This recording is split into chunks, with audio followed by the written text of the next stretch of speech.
함께 보실 하나님의 말씀은 우리 사도행전 우리 15장 22절부터 우리 29절까지 말씀입니다. 우리 주보에는 35절까지로 나와 있는데요, 저희가 29절까지 저희가 함께 보도록 하겠습니다. 사도행전 15장 22절부터 29절까지 말씀, 우리 저와 함께 우리 한 절씩 우리 함께 봉독하도록 하겠습니다. 사도행전 15장 22절부터 29절까지 말씀입니다. 이에 사도와 장로와 온 교회가 그 중에서 사람들을 택하여 바울과 바나바와 함께 안디옥으로 보내기를 결정하니 곧 형제 중에 인도자인 바사바라 하는 유다와 실라더라. 그 편에 편지를 붙여 이르되 사도와 장로된 형제들은 안디옥과 수리아와 길리기아에 있는 이방인 형제들에게 문안하노라. 들은즉 우리 가운데서 어떤 사람들이 우리의 지시도 없이 나가서 말로 너희를 괴롭게 하고 마음을 혼란하게 한다 하기로 사람을 택하여 우리 주 예수 그리스도의 이름을 위하여 생명을 아끼지 아니하는 자인 우리가 사랑하는 바나바와 바울과 함께 너희에게 보내기를 만장일치로 결정하였노라. 그리하여 유다와 실라를 보내니 그들도 이 일을 말로 전하리라. 성령과 우리는 이 요긴한 것들 외에는 아무 짐도 너희에게 지우지 아니하는 것이 옳은 줄 알았노니. 함께 읽겠습니다. 우상의 제물과 피와 목매어 죽인 것과 음행을 멀리할지니라. 이에 스스로 삼가면 잘되리라. 평안함을 원하노라 하였더라. 아멘. 아멘. 저희가 지난주에요, 사도행전 15장 앞부분의 말씀을 통해서요, 예루살렘의 회의, 그리고 그 회의에서 논쟁, 그리고 그 회의에서 의논되어졌던 구원에 대한 일, 그리고 어떤 결정을 어떤 과정을 통해서 내리게 됐는지에 대해서 잠깐 보았습니다. 그러면서 저희가 이제 그런 말씀을 드렸죠. 무엇인가를 결정할 때 우리가 정말 말씀 가운데, 그리고 성령님께서 기뻐하시고 원하시는 것이 무엇인지 정말 주님 앞에, 주님 무엇을 원하십니까? 라고 말할 수 있어야 되고요. 그리고 주님 앞에 말씀은 지금 나의 상황과 나의 처지와 내가 내려야 되는 결정에 대해서 어떠한 본질적인 아버지의 마음을 말해주고 계십니까? 이거에 대해서 말씀드렸고요. 그리고 세 번째에는 정말 지혜로운 조언, 하나님의 사람, 하나님께서 정말 사람, 우리 지체들을 통해서 우리에게 주시는 아버지의 마음은 무엇입니까? 이제 이 세 가지를 놓고 무엇인가를 결정할 때 우리가 이 정도, 최소한 이 정도는 물어볼 수 있어야 됩니다. 예루살렘의 회의에서 중요한 결정을 해야 됐었어요. 복음이 이방인들에게 선포되어지기 시작했죠. 그리고 그것은 분명히 하나님께서 원하시는 일이었고 계획하시고 지금 이루어 나아가고 계시는 사건임이 분명했습니다. 성령의 기름 부으심이 있었거든요. 그리고 이렇게 이방인을 향해서 번져나가는 이 복음의 사역 가운데에는 안디옥 교회가 있었고요. 그리고 거기에는 바울과 바나바가 있었습니다. 근데 이러한 복음이 이방인들에게 선포되어지고요, 성령의 은혜와 복음의 은혜를, 그리고 성령의 세례를 경험하는 그런 이방인들의 숫자가 늘어남에 따라서 이스라엘 사람들 안에서는 뜻하지 않은 논쟁이 시작이 됐죠. 복음을 듣고 예수님을 영접하는 것만으로 충분한가? 그렇다라고 말하는 사람들이 있는가 하면 그 안에서는 그것이 충분하지 않습니다. 이방인들이 복음을 듣고 예수님의 사람이 되는 것은 괜찮은데, 그럼 이 사람들이 정말 구원을 받기 위해서는 유대교로 개종을 해야 되고 할례를 받아야 되고 이제는 모세의 율법 아래 들어와야 됩니다 라는, 우리가 말하는 예수님 플러스 복음이 생기기 시작한 거예요. 예수님의 말씀, 예수님을 영접해야죠. 그런데 그것만으로는 충분하지 않습니다. 할례를 받지 않으면 안 됩니다. 유대교로 개종을 하지 않으면 안 됩니다. 우리가 모세의 율법을 지키지 않으면 안 됩니다 라는 이야기가 나오기 시작하는 거예요. 예수님 플러스라는 복음 혹시 들어보셨는지 모르겠는데요, 우리가 모르는 사이에요, 예수님 플러스 복음을 전파할 때가 있어요. 이걸 정말 잘 들으셔야 되는데요, 다른 거를 안 해도 된다는 게 아니에요. 우리의 구원의 만큼, 지난주에도 제가 말씀드렸지만요, 우리의 구원의 만큼은요 예수님이면 충분합니다예요. 예수님을 영접하고 이런 거를 해야 됩니다.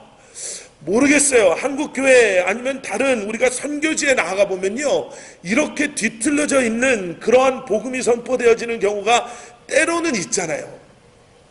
여러분, 이제 제가 이걸 미리 설명을 드리고 오해가 없으시게요. 구원은요, 교회 다니는 거하고 상관이 있을까요, 없을까요? 없어요. 그렇죠? 구원은 직분하고 상관이 있을까요, 없을까요? 없어요. 하나님 앞에 섰을 때 직분 물어보지 않으세요. 하나님 앞에 섰을 때 얼마나 큰 교회, 얼마나 좋은 교회, 무슨 교회 다녔냐는 질문 안 하세요. 구원만큼은 하나님께서 얼마나 선교를 많이 했냐 물어보실까요? 안 물어보실까요? 구원이 그거와 상관이 있을까요? 없을까요? 없어요. 우리의 헌신과 상관없어요.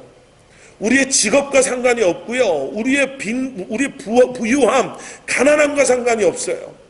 어린 아이도 구원을 받을 수 있고요. 나이가 연로하신 어르신들도 구원받을 수 있어요. 예수님을 만나면 예수님의 복음이 그 안에 선포되어지고 그 은혜를 믿음으로 우리가 예수 그리스도를 영접함으로 말미암아 우리는 구원을, 새 생명을 얻게 되는 거예요. 그러면 그 다음부터 나오는 것, 말씀 묵상을 해야죠. 기도 생활을 해야죠. 헌신하고 수고하고 봉사해야죠. 이런 거는 뭐랑 상관이 있냐면요, 그거를 뭐라고 표현하냐면 joyful expression of new life, 이렇게 하는 거예요. 새로운 삶, new life를 joyful expression, 기쁨으로 우리가 이렇게 표현하는 것, 그게 지금 말씀드린 거예요. 우리가 이걸 해야지 우리는 그리스도인입니다가 아니라 우리는 예수님으로 말미암아 구원을 받는다니까요. 우리가 뭘 잘해서, 우리가 뭔가를 행함이 있어서 구원을 받는 게 아니라 왜 우리를 선택해 주셨는지를 모르는 거예요. 이게 미스터리인 거예요. 근데 우리를 사랑하셔서 선택해 주셨어요. 그리고 그것을 믿는 자에게는 그 사람이 누구를 막론하고 하나님께서 구원을, 영생을 허락해 주시는 거예요.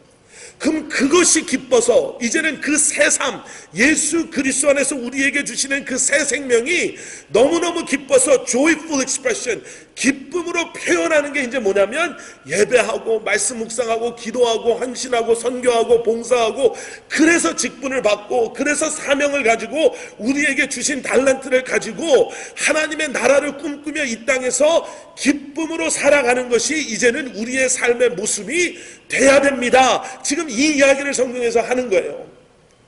그래서 기쁨이 있으셔야 돼요. 이게 다른 데서 오는 기쁨이 아니라 구원의 확신과 내 안에 거하시는 진정한 기쁨을 주시는 예수 그리스도로 말미암아 이제는 joyful expression of our new life, 우리 새 생명, 새 삶의 기쁨이 여러분들 삶 속에서 이렇게 익스프레스 되어지시기를 주님의 이름으로 간절히 축원합니다.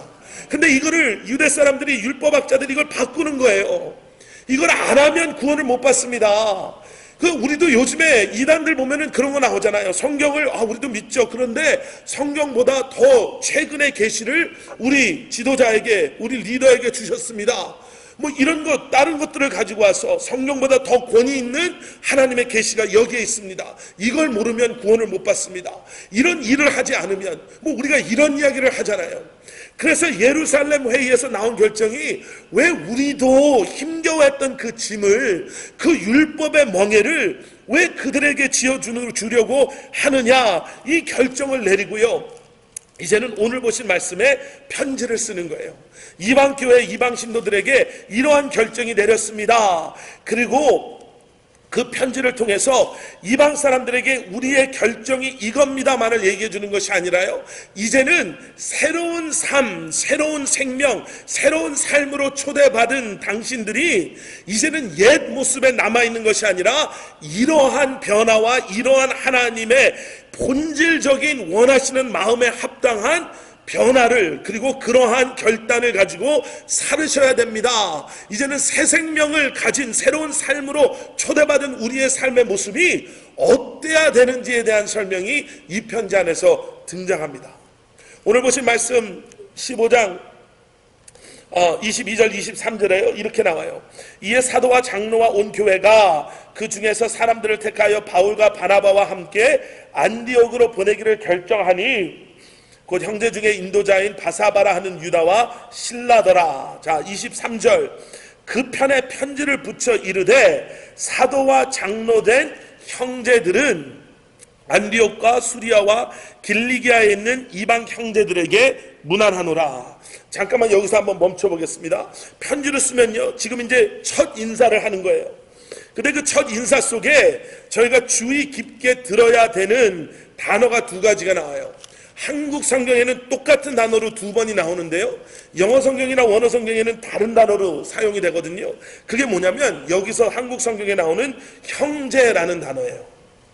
여기 보니까 23절에 보니까 이제 이러한 사람들 편에 편지를 붙여 이르되 사도와 장로된 형제라는 말이 나와요. 형제들은 자기들을 이제는 이방 사람들의 형제입니다 라고 표현을 하는 거예요. 여기서 말하는 사도나 장로는요, 초대교회를 대표하는 지도자들, 지금 이 이스라엘 회의에서 정말 이러한 결정을 하게 된 그 당시 내노라 하는 지도자들이 이제는 이 결정을 결정으로만 끝나는 것이 아니라요, 자기를 뭐라고 소개하냐면 우리는 여러분들의 형제입니다, 여러분들의 가족입니다, 이렇게 표시를 하는 거예요. 이스라엘의 역사를 아시는 분들은요, 지금 이 표현이 얼마나 엄청난 표현이라는 것을 바로 캐치를 하실 수가 있죠. 이방 사람들을 개보다도 짐승보다도 못하게 본 사람들이 이스라엘 사람들이었잖아요. 이방인의 피가 섞였다면 그들을 정말 무시하고 조롱하고 저주하는 사람들이 같은 식탁에도 앉기를 거부하고 같은 자리에 있는 것도 원하지 않았던 것이 이스라엘 사람들이었는데요, 지금 이 사람들 사이에 지금 하나님의 일하심이 보이는 거예요. 하나님의 구원의 온전한 그림이 들어오기 시작하는 거예요.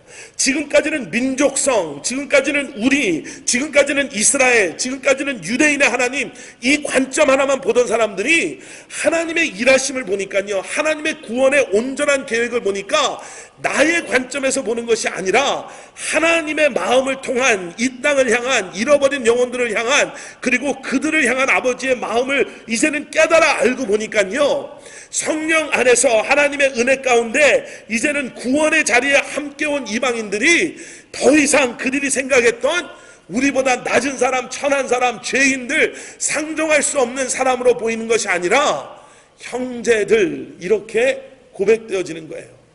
우리와 한 배를 탄 사람. 그리고 나서 안디옥과 수리아와 길리기아에 있는 이방인 형제들에게, 우리 한국 성경에는 형제들에게 나오는데요, 영어 성경에는 believer라는 표현이 나와요. 믿는 사람. 그래서 우리를 하나 되게 하는, 우리가 한 배를 탄 한 가족, 형제 자매 되게 하는 것이 어디서 시작되는 거냐 하면, 우리가 무엇인가 우리 눈에 보여지는 같은 고향 출신, 같은 한국 사람, 같은 이런 사람, 같은 동네 사는 사람, 이런 관점이 아니라 나랑 연령이 비슷한 사람, 나랑 취미가 같은 사람, 나랑 오래 아는 사람, 우리 애들끼리 잘 아는 사람, 이런 것이 아니라 예수 그리스도를 믿음으로 말미암아 우리가 형제 자매 됐음을 지금 초대교회 지도자들이 이방인들 뿐만 아니라 우리에게도 다시 한번 기억하게 해주시는 거예요. 여러분, 우리가 형제 자매 됐습니다 라고 이야기하는 게요, 교회 용어가 아니에요. 우리가 형제 자매 됐습니다, 우리는 그리스도 안에서 하나입니다, 우리는 커버넌트라는 가족 공동체 안에 하나님의 계획하심 안에 하나 됐습니다 라는 것은 우리가 그냥 같은 교회를 다닙니다 라는 것을 이야기하는 것이 아니라, 우리는 하나님의 구원의 계획하심 속에 믿음으로, 그 은혜로, 그리고 믿음으로 말미암아 하나 된 하나님의 사람입니다. 지금 이 고백을 이 편지 앞에서 하는 거예요. 엄청난 고백이에요.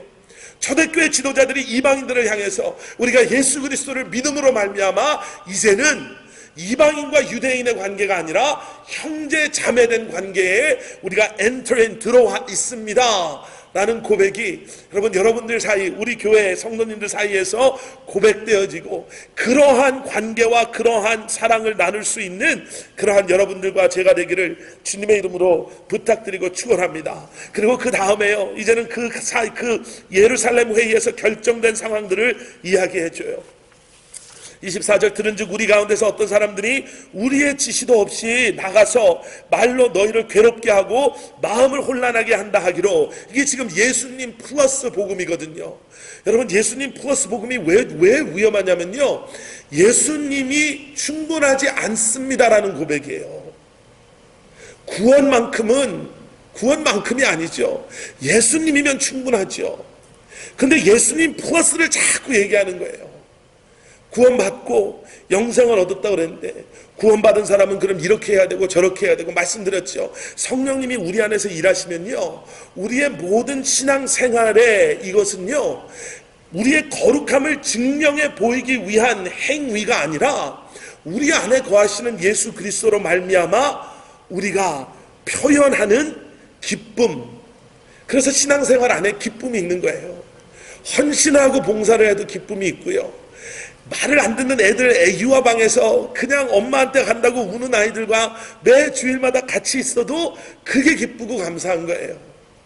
아무도 몰라주는 그곳에서 예배를 위해서 기도하고 중보하고, 누구도 고맙습니다, 누가 나를 위해서 기도해 주는지도 모르는데 기도 모임방들이 모여서 정말 알지도 못하는 사람들, 부탁하지도 않은 사람들의 이름을 불러가며 기도하는 그 가운데 내가 왜 이 기도를 하고 있을까라는 마음보다는 내가 정말 지금 깨어서 그들을 위해서 기도해 줄 수 있다라는 사실이 감사한 거죠.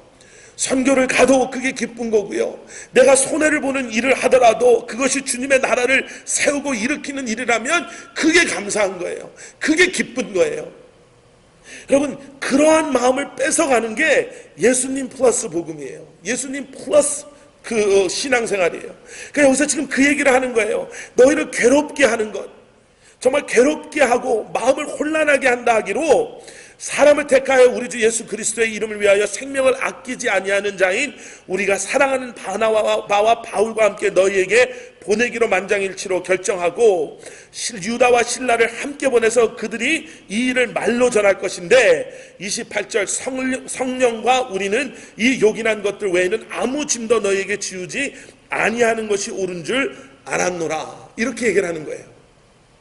근데 29절을 읽어보시면요, 약간 헷갈리기 시작해요. 29절에 무슨 얘기가 나오냐면, 우상의 제물과 피와 목매어 죽인 것과 음행을 멀리할지니라, 이에 스스로 삼가면 잘되리라, 평안함을 원하노라 하였더라.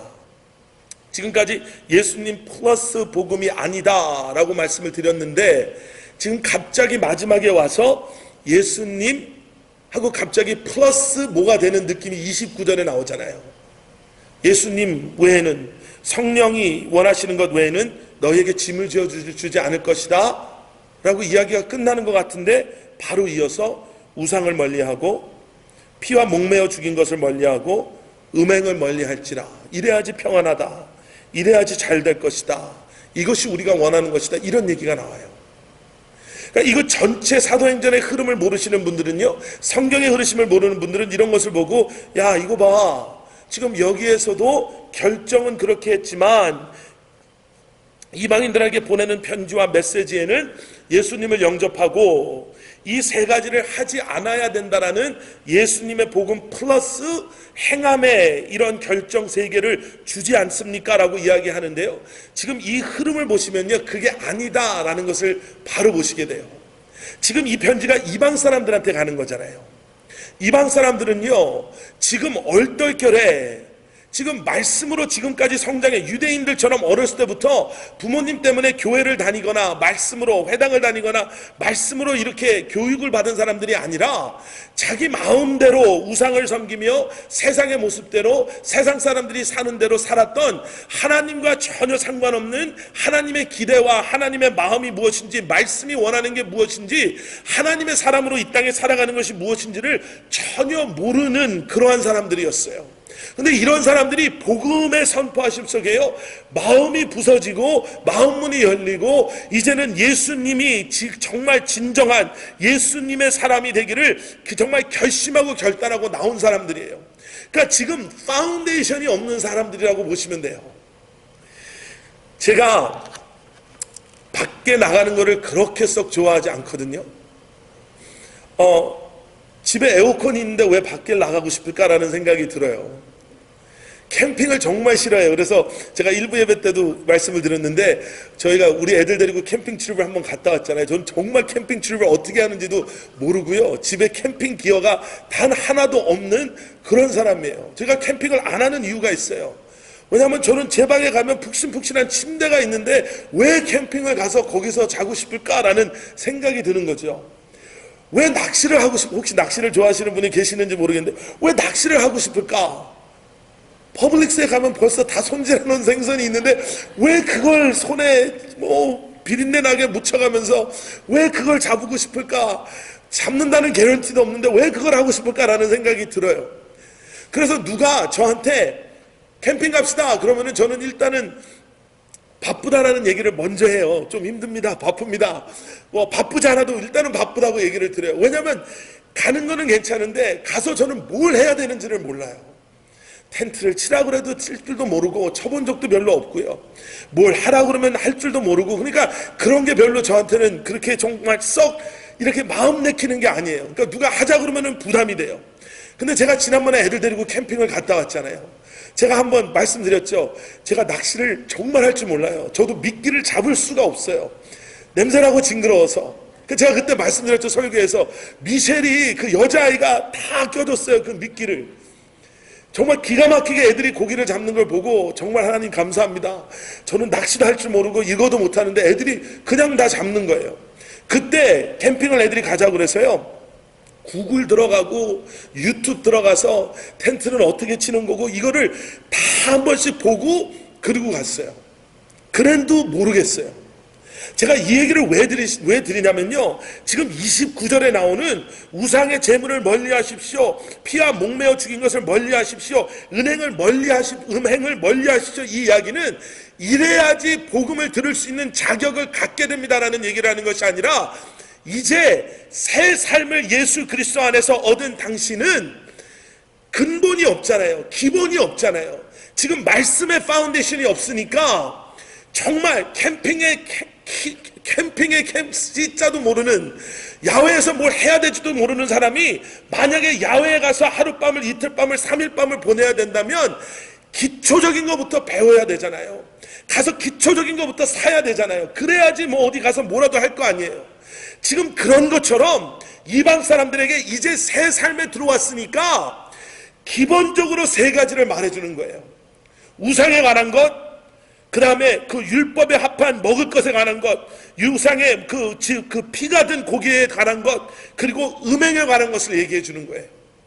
그런데 이 말씀이 우리에게도 역시 꼭 필요한 말씀이에요.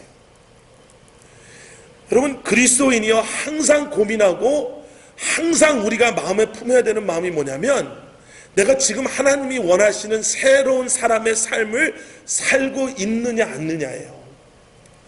여러분, 우리는요 brand new life, 정말 우리가 brand new car, 새 차를 샀을 때 brand new car, 새 가구를 샀을 때 brand new furniture 이런 얘기 하잖아요. 누가 쓰다 이렇게 중고 이런 거 말고 새로운 것을 샀을 때 brand new라는 표현을 하는데요. 우리에게는 brand new life가 주어진 그러한 하나님의 사람들이에요. 예수님을 내가 믿었더니 교회를 다녔더니 내가 좀 성품이 옛날보다는 좋아졌어, 이런 표현에 적합한 사람이 아니에요. 저 사람 옛날에는 굉장히 난폭했는데 교회 다닌 다음부터 저 사람 굉장히 좀 자기 컨트롤 잘하는 것 같아, 이런 얘기를 들어야 되는 사람들이 아니고요. 저 사람 누구야? 이런 표현이 어울리는 사람들이에요. 성경에서는 우리가 새로운 사람이 됐다라는 표현을요, 옛사람이 죽었습니다라는 표현을 쓰잖아요. 더러웠던 우리가 그냥 목욕하고 아니면 향수 뿌려서 더러운데 이제 좀 좋은 냄새가 나는 그러한 사람입니다, 이런 표현이 아니라 옛사람 보라, 옛것은 이제 다 지나가고 죽었고 새로운 사람입니다 라는 표현을 쓰잖아요. 그럼 그것에 합당한 우리의 모습이 무엇입니까? 이걸 보셔야죠. 옛사람, 새 사람으로 옛 습성은 이제 우리와 함께 할 수가 없습니다. 지금 이 이야기를 사도행전은 우리에게 해주고 있습니다. 여러분, 집에 가시면요 옛날 전화들 혹시 있지 않으세요? 특히 애들, 우리 어린아이들, 유스아이들, 젊은 자녀들이 있으신 분들은요, 애들이 전화가 고장나서 새 전화를 사는 시대가 아니라 요즘에는 새 모델이 나왔기 때문에 새 전화를 바꾸고 새 전화를 사는 그런 시대잖아요. 그래서 좀 우리 눈에는 멀쩡해 보이는데 새로운 전화가 집에 있을 때가 있어요. 저희 집에도 몇 개 있거든요. 근데 이렇게 생각하시면 돼요. 같은 회사더라도요, 요즘에는 새 전화를 사면 그 새 전화에 필요한 액세서리 같은 것들이 옛날 전화와 옛날 모델과 바뀌는 경우가 많아요. 뭐 차지를 하는, 충전을 하는 거라든지, 아니면 전화 케이스라든지, 아니면은 그 external battery pack이라고 이렇게 배터리의 수명을 더해주는 배터리 이런 것을 끼는 것들이 다른 경우가 많아요. 지금 사도행전에서 말하는 건 뭐냐면, 새로운 우리는 옛날의 액세서리와 맞지 않습니다, 이야기를 하는 거예요. 그게 아무리 쓸모 있는 것처럼 보인다 할지라도 이제는 새로운 피조물 예수 그리스도로 말미암아 새 사람이 된 우리는 옛 사람의 모습과는 comparable 하지, 이게 맞지가 않습니다. 이거는 쓸 수 있지 않습니다. 아무리 그게 좋아 보여도, 아무리 옛날 것이 있다 하더라도 죄인된 습성이 우리 안에 남아있고 우리가 죄악에 있는 세상에 살고 있다 하더라도 새로운 삶을, 이제는 새로운 삶으로 초대받은 우리 예수 그리스도로 말미암아 구원받고 거듭난 영생을 가지고 살아가는 이제는 우리는 옛 모습과 옛 습성과 같이 갈 수가 없습니다. 이 이야기를 하면서 세 가지를 짚어줘요. 그 세 가지의 첫 번째가 뭐냐면 우상을 멀리해야 됩니다, 이 이야기를 해요. 우상에 대한 이야기가 나오면요, 우리는 일단은 나는 우상과는 좀 상관이 없는 사람처럼 느껴질 때가 있습니다. 저는 우상 이렇게 하면 가장 먼저 제 기억이나 머리에 떠오르는 게 뭐냐면요, 제가 어렸을 때 경상도에서 살았는데 학교에서 소풍을 가거나 아니면 어디 놀러를 가면 산을 주러 갔어요. 그럼 산에, 계곡이나 산에 가면 꼭 절이 있어요.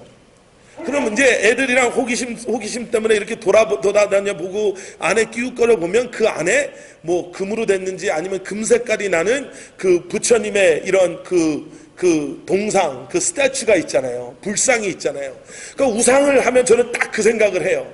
거기서 들리는 목탁 소리 같은 것, 거기 좀 이상한 향내 나는 것, 그리고 거기에 이제 이렇게 왔다 갔다 하시는 스님들, 그리고 그 중간에 서 있는 그 불상, 이게 이제 저는 생각이 나는 거예요. 뭐 우리도 그런 생각 많이 하잖아요. 무슨 다른 종교 예식, 의식, 다른 세상 사람들이 이렇게 믿는 뭐 신들, 그러면서 우리는 그런 데 가서 절하지 않고, 우리는 그런 데 가서 뭐 예배하지 않아서 우리는 일단 우상과는 일단은 좀 상관이 없는 사람이다 라고 생각을 하는데요, 성경에서 말하는 우상은 무엇보다는요 우리의 마음의 컨디션을 얘기할 때가 있어요. 그러니까 영어로 그걸 뭐라고 표현하냐면 outward expression of our heart's condition, 우리 마음의 컨디션을 우리가 밖으로 표현하는 것을 우상을 섬기는 것이다, 이렇게 얘기를 해요. 그러니까 다시 말해서 우리가 말하잖아요, 사람이 우상이 될 수가 있습니다. 때로는 자녀들이 우상이 될 수가 있습니다. 우리의 성공에 관한 그런 욕망이 우상이 될 수 있고, 돈이 우상이 될 수가 있고, 타이틀이 우상이 될 수가 있고, 릴레이션십이 우상이 될 수가 있고, 우리의 취미가 우상이 될 수 있습니다. 그게 무슨 말이냐면요, 여러분 이 질문을 해보시면 돼요. 지금 내가 나를 나되게 하는 것이 무엇입니까? 라는 질문에 정확하게 대답하시면 돼요. 지금 내가 나되게 하는 것이 무엇입니까? 지금 나의 삶의 목적이 무엇입니까? 지금 나한테 무엇이 가장 중요하십니까? 그러니까 이게 내 마음의 컨디션이 되는 거예요. 우리가 생각하는 그런 것들 있잖아요. 우리가 가지고 있는, 품고 있는, 우리가 원하는, 우리가 정말 사랑하고 사모하는 그런 것들이 우리의 마음을 딱 자리 잡고 있으면 그 컨디션이 이제 표시가 되는 거예요. 튀어나오는 거예요. 팀 켈러라는 목사님, 제가 여러 번 말씀드렸는데요, 그 목사님이 쓴 책 중에 Counterfeit Gods라는 책이 있어요. 그냥 아주 직역을 하면 무슨 짜가 신들, 가짜 신들 뭐 이런 표현인데요, 거기에 이 우상에 대해서 뭐라고 그 팀 켈러 목사님이 말하냐면, Idol is, 우상이라는 것은 anything more important to me than God, 내게 하나님보다 더 중요한 그것은 우상입니다. Anything that observes your heart. 내 마음의 모든 것을 흡수해버린, 내 마음이 다 흡수해버린 그것. Imagination, desire that I have more than God. 내가 하나님보다 더 생각하고 내 꿈을 장악하고 내 상상력을 완전히 장악하고 있는 그것들, 나로 하여금 생각하게 하는 것, 그것이 우상입니다. Anything you seek to give you what you want, that only God can give. 하나님이 유일하게 주실 수 있는 그것을 다른 사람이나 다른 것으로부터 얻기 위하는 그것들, 그게 우상입니다. 그리고 나서 마지막에 뭐라고 얘기를 하냐면요, 그렇게 생각하고 있는, 그리고 그것을 바라고 기대하는 것 자체가 지금 여러분이 그것을 예배하고 있다라는 사실입니다. 이렇게 얘기하는 거예요. 여러분들 삶 속에서 지금 무엇이 중요하십니까? 불상 앞에 예배를 안 하고 절하고 있지 않는다고 해서요, 우상을 섬기고 있는 것이 아닙니다. 그래서 에스겔 선지자가 그러잖아요. 마음에, 지금 우리 마음에 우상을 만들었다. 내 마음이 지금 무엇을 품고 있습니까? 지금 이게 중요한 거예요. 내 마음에 품고 있는 그것이 나도 모르는 사이에 지금 나로 하여금 그것을 예배하고 그거 앞에 지금 무릎 꿇고 그것을 섬기는 삶을 살게 만든다니까요. 그래서 돈 앞에, 그래서 성공 앞에, 그래서 명예 앞에, 그래서 세상의 것들 앞에 사람들이 하나님을 등지고 그것을 바라보는 삶을 살아가는 거예요. 사도행전 15장 29절은요, 새로운 삶, 이제 하나님의 자녀된 우리가 기억해야 되는 것은, 여러분, 우상을 멀리 하십시오. 하나님보다 더 사랑해서는 안 되는 것들이 있습니다. 하나님의 자리를 차지해서는 이 세상의 것들이, 이 세상의 그 누구도 여러분 하나님의 자리를 차지해서는 안 됩니다. 그 순간 여러분은 하나님을 예배하는 예배자가 아닌 그러한 우상을 예배하는, 그러한 우상을 섬기는 그러한 사람으로 이 땅에서 살아갑니다. 지금 이 이야기를 하는 거예요. 두 번째는요, 음식에 대한 얘기가 나와요. 목매어 죽인 것, 피와 그리고 목매어 죽인 것을 멀리 하십시오. 여러분, 초대교회는요, 테이블 펠로십이라고 그러죠. 식탁에서의 교제를 굉장히 소중하게 생각했던 공동체였습니다. 뭐 초대교회뿐만 아니라요, 우리 유대인들을, 그리고 중동 지역에 가보면요, 그 식탁, 그 식사를 나누는 것을 굉장히 소중하게 생각을 했어요. 그래서 그 지역에 가서 식사를 해보시면 우리처럼, 우리 한국 사람들처럼 빨리 먹고 빨리 치우고 이제 들어가서 한국 드라마를 보는 게 아니라 2시간이고 3시간이고 그 자리에 앉아서요, 먹고 얘기를 나누고 또 조금 먹고 얘기를 나누고 조금 쉬다가 또 얘기를 나누고, 뭐 이거를 어쩔 때는 2시간 3시간씩 먹는 경우도 있어요. 그러면서 그 시간을 통해서 삶을 나누고 함께 식사하는 그러한 좋은 문화가 있어요. 근데 이 문화가 꼭 좋은 거는 아니었어요. 어떤 면에서 안 좋았냐면, 그 식탁에 함께 할 수 없는 사람들이 있었어요. 자신들과 동일한 생각을 갖고 있지 않으면 그 자리에 초대를 받지를 못해요. 우리가 성경에서도 보잖아요. 그래서 예수님이 죄인들과 밥을 먹는 걸 보고 율법학자들이 막 뭐라고 하잖아요. 어떻게 예수님이 그럴 수 있냐고. 그 자리에 나아가는 것 자체는 좋은데 이 식탁에 함께 하지 못하는, 정말 자기들이 가지고 있는 판단과 기준을 가지고 이 사람은 나와 함께 삶을 나눌 수 있는 사람, 없는 사람의 기준을 가지고 있었던 것이 그 똑같은 좋은 식탁 문화를 가지고 있었던 유대인들의 문화였어요. 유대인들의 신앙이었어요. 근데 지금 여기 이방인들에게 지금 사도행전 15장 29절은 뭐라고 말하냐면요, 피와 목매인 것을 먹지 마십시오 라고 얘기해요. 여러분, 분명히 사도행전 앞부분에서 하나님께서 베드로에게 환상을 보여주시면서 경건한 것, 경건하지 못한 것의 기준이 더 이상 너네들의 판단에 있는 것이 아니라 하나님이 깨끗하다고 말한 것을 부정하다고 말하지 말라라고 분명히 그 환상을 보여주셨잖아요. 근데 지금 여기서 왜 이 이야기를 하고 있는가? 여러분 고린도전서 10장 23절 24절에 가보시면요, 이 이야기가 있는 거예요. 모든 것이 가하나 모든 것이 유익하지 않습니다.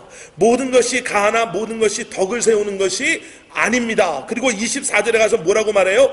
누구든지 자기의 유익을 구하지 않고 어떻게 해요? 남의 유익을 구하십시오. 이 이야기가 나오는 거예요.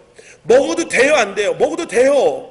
그런데 이것 때문에 그러한 하나됨의, 공동체의 하나됨의 그 화합의 식탁의 펠로십에 그런 금이 가는 일이 생긴다면 여러분, 여러분들의 유익을 위한 것이 아니라 공동체의 유익을 위해서, 여러분보다 좀 연약한 지체들을 위해서 이제는 유대인과 형제된 여러분들이 옛 삶의 모습을 고집하는 것이 아니라 이제는 하나됨의 목적을 위해서 여러분들께서 희생하고 내려놓고 여러분들이 하나됨을 위해서 헌신할 수 있는 것 또한 이제는 새로운 삶에 들어온 하나님의 사람들이 가져야 되는 마음입니다. 이 이야기를 하는 거예요.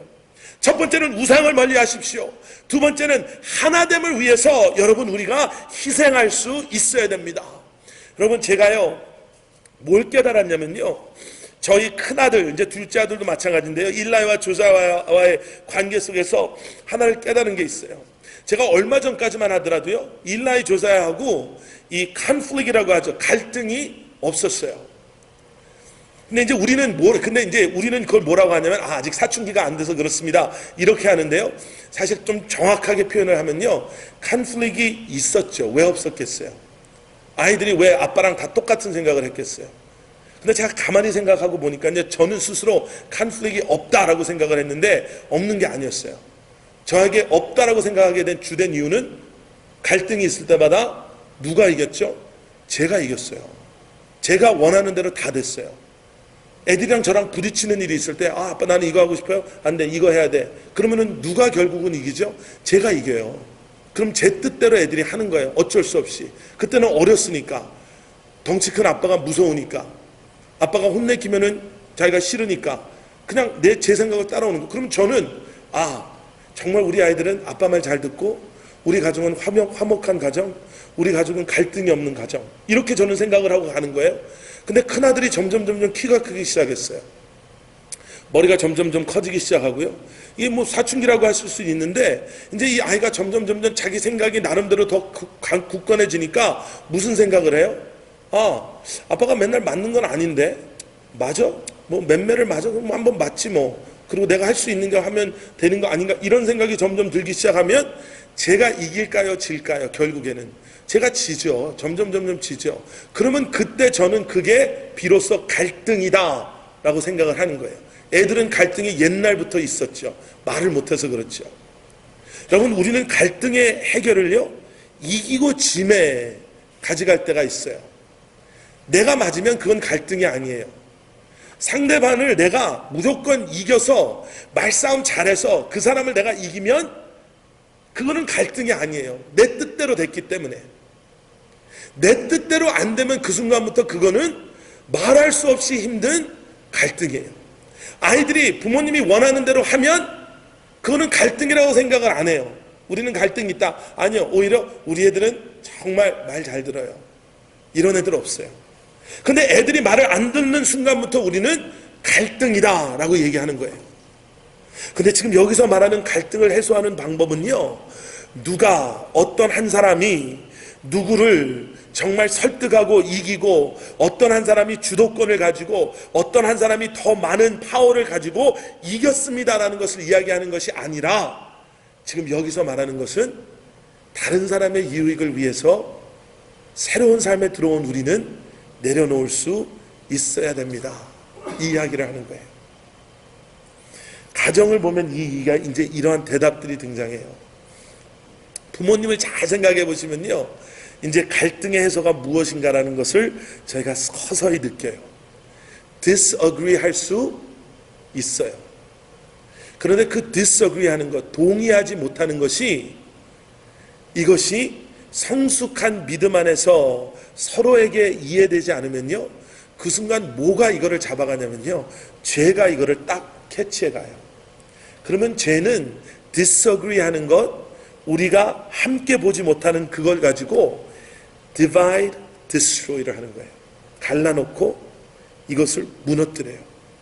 창세기에 가서 우리가 하나님과 인간의 관계를 보면 그게 등장하고요, 창세기에 보면 남자와 여자의 관계 속에서 우리가 그걸 보게 돼요. 제가 매일매일 제 삶 속에서 저와 저 아들의 관계를 봐요. 우리가 disagree 하는, 우리가 함께 볼 수 없는 것에서요, 나의 유익을 구하는 것이 아니라 남의 유익을 우리가 생각해보고 누군가가 헌신하고 누군가가 희생할 때요, 그 안에서 하나님께서 원하시는 하나됨이라는 게 이루어진다니까요. 여기 있는 우리가 어떻게, 여러분 가정을 봐도, 저랑 일라이랑 요즘에 가장 가지고 있는 게, 일라이가 착해요. 오해하지 마세요. 정말 착해요. 제 아들이라서 그런 게 아니라 정말 애가 괜찮아요. 어디 내놔도 괜찮다고 저는 자부하는데, 생각하는데요, 그 아이하고도 저하고 똑같이 뭘 보지를 못해요. 똑같은 마음을 어떻게 가져요? 뭘 하나를 놓고도 서로 의견이 갈라지는데요. 어쩔 때는 뭘 먹을까, 어디서 저녁을 먹을까 가지고도 서로 아빠랑 좋게, 우리 오늘 나가서 우리 좋게 패밀리 타임 하자 갔다가 에이 집에 가 그러고 돌아오는 경우도 왜 없겠어요? 하나님의 공동체 안에 그런 상황들이 왜 없겠어요? 가정에서도 그런 일들이 있는데요. 그런데 그 안에서요, 나의 유익이 아닌 다른 사람의 유익을 먼저 생각하는 신앙의 성숙함이 우리 안에 자리 잡기 시작을 하면요, 그 안에서 갈등이 내가 이겨서 이 갈등은 갈등이 아니다라는 그러한 1차원적인 세상적인 그런 것이 아니라, 내가 조금 아플 수가 있죠. 내가 좀 힘들 수 있어요. 내가 먹고 싶지 않은 거 먹을 수 있고요, 내가 하고 싶지 않은 것 할 수가 있어요. 그런데 그 안에서 하나님께서 우리를 또 다른 은혜로 하나 되게 하시는 사건들이 일어나요. 고린도전서 1장 10절, 형제들아 내가 우리 주 예수 그리스도의 이름으로 너희를 권하노니 모두가 같은 말을 하고 너희 가운데 분쟁이 없이 같은 마음과 같은 뜻으로 온전히 합하라. 이게 하나님의 원하시는 말씀이거든요. 하나님이 원하는 모습이 그거예요.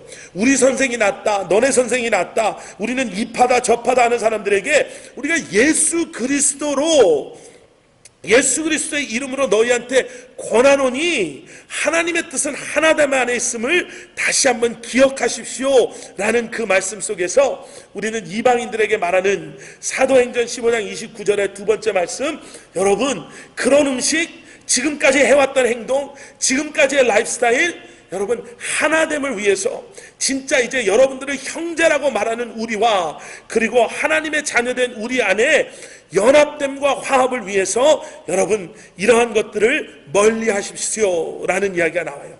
그리고 마지막으로는요, 음행에 대한 이야기가 나오는데요, 여러분 이 음행에 대한 것은 그냥 간단하게 두 가지로만 말씀드릴게요. 하나는 우리의 육체의 순결함에 대한 이야기예요. 오늘 일부 예배에서도 제가 잠깐 말씀드렸는데요, 하나님께서 직접 실행하시고 하나님의 계획으로 세우신 것이 이 땅에 있어요. 인간이 만든 것이 아닌 것. 그것의 가장 처음이 가정이에요. 그래서 여러분 정말 가정을 위해서, 또 특히 요즘 동성연애, 동성결혼, 얼마 전에 보니까 이제 지난 감리교 총회에서 이제는 그 레스비언 그 감독을 이제는 공식적으로 세웠는데요, 이젠 신앙적에서 우리가 정말 이런 것에 민감해야 할 필요가 있어요. 왜냐하면 이 가정을 사탄이 알아요. 가정을 흔들고 가정이라는 하나님의 계획을 깨트려 버리면요, 모든 게 흔들리게 돼 있어요.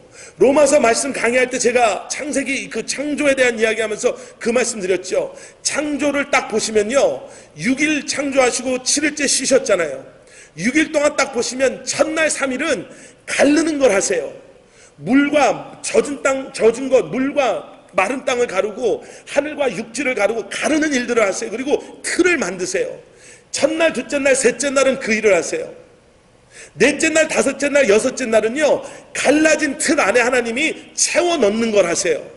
마른 땅에 동물들을 만들어 넣으시고 공중의 새들을 넣으시고 하늘의 별과 해와 달을 채워 넣으시고 물에 헤엄쳐 다니는 동물을 넣으세요. 하나님의 창조 계획이 뭐냐면요, 구분하시고 목적을 주시는 데 있어요. 사람도 똑같이 똑같아요. 남자 여자의 구분이 그 안에 있고요. 온전한 가정, 그리스도인과 이 땅의 관계도 그 관점으로 보실 수 있어야 돼요. 구별되어진 게 거룩한 거라고 우리가 얘기하잖아요. 구분되어진 것에서만 끝나는 것이 아니라 목적을 그 안에서 찾는 것이 하나님의 창조 계획이에요. 결혼도 마찬가지고요. 남자와 여자의 부부의 관계도 마찬가지고요. 우리의 육신도 마찬가지고요. 하나님이 선물로 주신 성도 마찬가지예요. 세상과 구별되어 있는 하나님의 계획 속에 그것이 하나님의 목적 안에 쓰임 받을 수 있어야지 보시기 참 좋았더라. 지난주 화요일날 오신 분들은 아시죠? 참 좋았더라라는 그 참 좋았더라는 것이 내 눈에 보이기에 아니면 정말 색깔이 이런 배합이 잘 됐다라는 것이 아니라 하나님의 의도대로 창조되었다 이 말씀하신 거잖아요.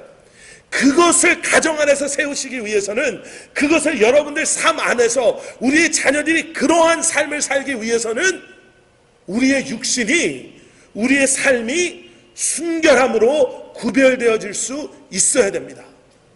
세상의 방법이 아무리 흐트러지고 흐려져도요, 거기 쫓아가시면 안 돼요.